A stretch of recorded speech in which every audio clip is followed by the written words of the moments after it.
نحمده ونصلي على رسوله الكريم أما بعد فأعوذ بالله من الشيطان الرجيم بسم الله الرحمن الرحيم ألف لام را تلك آيات الكتاب وقرآن مبين صدق الله العظيم. سورة الحجر دیارلسمہ پارا ابتدائی آیتون دی. دی سورة الحجر ویلش زکچے پدی سورت کی دا صالح علیہ السلام دا قوم واقعات آخر کی ذکر کی گی چھ دا صالح علیہ السلام معجزہ دا غرنا راہوتی واقعی بنا دی قوم تا اصحاب الحجر ویلش دا غید واقعی پا مناسبت دی سورت نم سورت الحجر دی. دا سورت مکی سورت دی دا نبی علیہ السلام دا ہجرت نا اوڑان دی نازل دی. دا سورت پا اعتبار دا ترتیب قرآن سرا پنزل لسم سورت دی. دا نازل دو پا لحاظ سرا دا سورت سلور پنجوستم سورت دی. پا دی سورت کی شپک رکوعات یو کم سل آیتون دی. دا سورت چونکہ مکی سورت تی پا مکی سورت کی عموماً درے مضامین ذکر کی گی. اولنے مضمون پا مکی سورتن کی توحید دا رب العالمین دا غید دلائل اور سرارت دا مشرکانو دا شرکیہ عقائدو. دویم مضمون پا مکی سورتن کی عقیدہ دا رسالت ذکر کی گی او دا غید دلائل او رد منکرین رسالت دا عقائد. دریم مضمون پا مکی سورتن کی عقیدات آخرت ذکر کی گی ورسراد غید دلائل او دا منکرین آخرت دا غید وسوسو جوابات او دا غید انجام بدی سورت کی بیان شد. دا دی سورت دا مکی سورت سرا ربط او مناسبت دا دی چھ دا مکی سورت پا آخرہ کی حالات او یرا دا قیامت ذکر شوا. دا دی سورت پا شورو کی ذکر دا قیامت او دا کافرانو دا قیامت دا رزی رسوائی ذکر کی گئی. یا دا مکی سورت پا آخرہ کی صداقت دا قرآن کریم بیان شو او دا دی سورت الحجر پا شروع کی صداقت دا قرآن کریم بیانی گی. یا دا مکی سورت پا آخرہ کی دا نبی علیہ السلام ذمہ داری او فریضہ بیان شو. دا دی سورت الحجر پا آخرہ کی وہم دا نبی علیہ السلام ذمہ داری او فریضہ بیانی گی. دا سورت پا اولنے رکو کی صداقت دا قرآن کریم بیانی چھ دا آیاتنا ستا سوڑان دکم لستلشی دا دا قرآن مجید آیاتن دی. دا غا کتاب آیاتن دی چھ کتاب دا حق او دا باطل فرق کون کی کتاب دی. بیا دا قیامت دورز دا کافرانو تسلیقہ دا کافرانو تمنا ذکر کی گی. کلچ دا قیامت رسی پا کافرانو باندی عذاب شروع شی. کافران پوی کاچ منگ ہم مسلمانان وی چھ دا قیامت دا دی عذاب نخلاص. اس پا دنیا کی کافران دین اسلام او دا مسلمانانو پس ٹوک کئی لیکن قیامت کی ودا کافران مومنانو تپسخی گی او دا تمنا بکی کاچ منگ ہم مسلمانان شوی بی. اس منگ او تاسو دنیا کیوں خپل ایمان اسلام باندې الله رب العالمین شکریا ادا خپل ایمان اسلام باندې الله پاک نے استقامت مرګ آخرت وغواړو زکه په دې ایمان اسلام پسې کافران په قیامت کې افسوس کوي لیکن بیا به وخت دوی نه تیر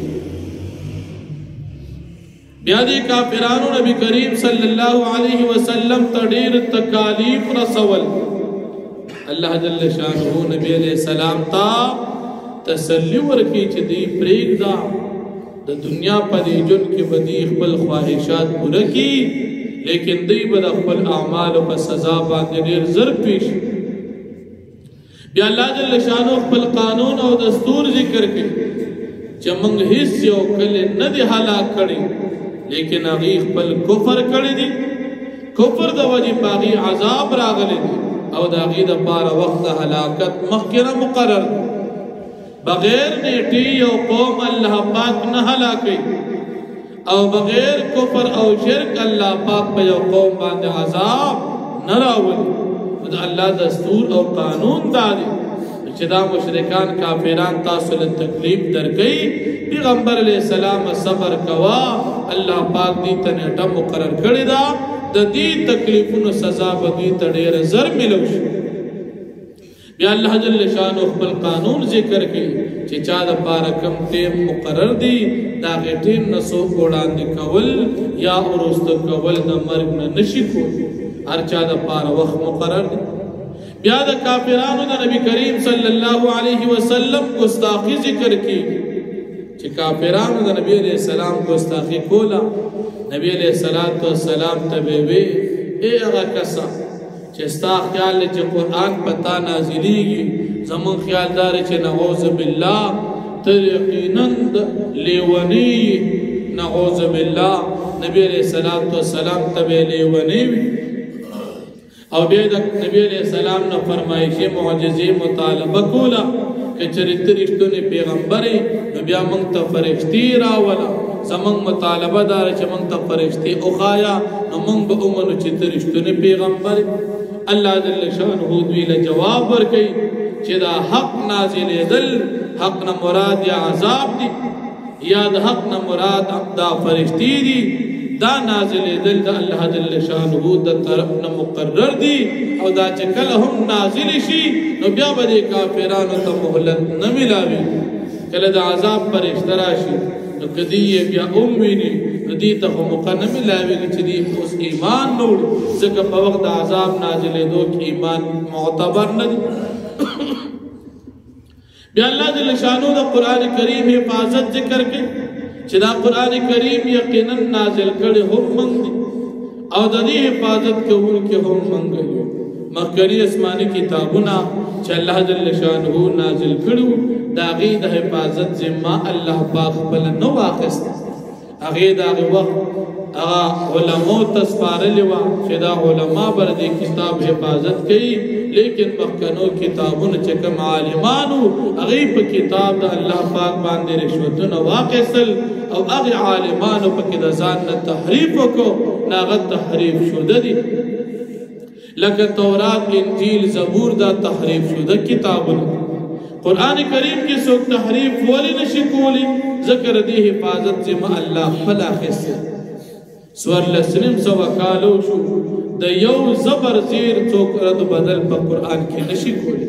کچا پا غلطی سرم دا زبر پا زیر لکلی دی نو مسلمان چکر آغا زیر تلاوت گئی آغا ٹکی پا کی ٹک کی دا یہ غلط نکلی دا غلطی آغا غلطیم دا چانا مسلمانان نا نپاتی کیگی دا زکا چی دا قرآن کریم دا حفاظت زما اللہ جل شانو پخبل بانی خسر نو اللہ جل شانو فرمائے بسم اللہ الرحمن الرحیم الف لام را اللہ پیگی پمانا دا دی حروف باندی دا حروف مقطعات دی دا حروف مقطعات مانا دا دا متشابہات دا دی مانا دا اللہ نے علاوہ چاہتا معلوم ندا الف لام را دا دی پا مانا بانی اللہ پی پا دی که دا مسلمان دا علم امتحان دی چې تار څومره لوی علم کړي او چې الله پاک یو ټکی تا نه پټي دا ته نشي زده کولی اوس د الف لام را معنا الله پټه کړي نو ټول دنیا عالمان راجم شي خدا معنا معلومول نشي الله ته نه پټه کړي مسلمان ته د دې علم نه دی ور کړي نو مسلمان بسوي الف لام را د دې په معنا باندې موږ نه پی ټول انسانان ټول عالمان دا اقرار کوي چې الله پاک په یو سیز باندې موږ نه یو پی کړي موږ باغې نه پی دې بسوي الف لام را د دې په معنا باندې صرف الله پی د دنیا د انسانانو علم دا ناقص دی الله پاک دې ته پورا علم ندی ورکړي او د رب العالمین علم کامل لی اوس د دې معنی الله ته معلومه ده هغه تزده ده انسانانو ته نه دزده انسان کوئی چې په دې موږ نه پوهېږو تلک آیات الکتاب د آیاتنا د کتاب دي وقرآن مبین او د قرآن کریم چې مبین چې هغه فرق کوونکي ښکاره کوونکي دا قو د باطل په منځ کې د فاصلې دي حق او باطل جدا کوونکي دي ربما یود الذین کفروا ډېر کرتی خوښیبا کسان چې کافران دي په وخت عذاب یا په وخت تکلیف یا په وخت مرګ کې لو کانو مسلمین کا چې وی دي مسلمانان چې مرګ پر راشي یا بیا رکا چې مسلمان وي اوس به جهنم ته یا په قیامت کې ذرهم پریک د پیغمبر علیہ السلام دی یاکلو دی بخوراک کوي و یتمتعو دی بفیدا اخری د دنیا په نعمتونو ویلههم الامل او مشغول کړي دي کافرانو لرا د دوی غټو غټو امیدونو فسوف يعلمون فزر چې دوی وفیشي اما اهلکنا من قريه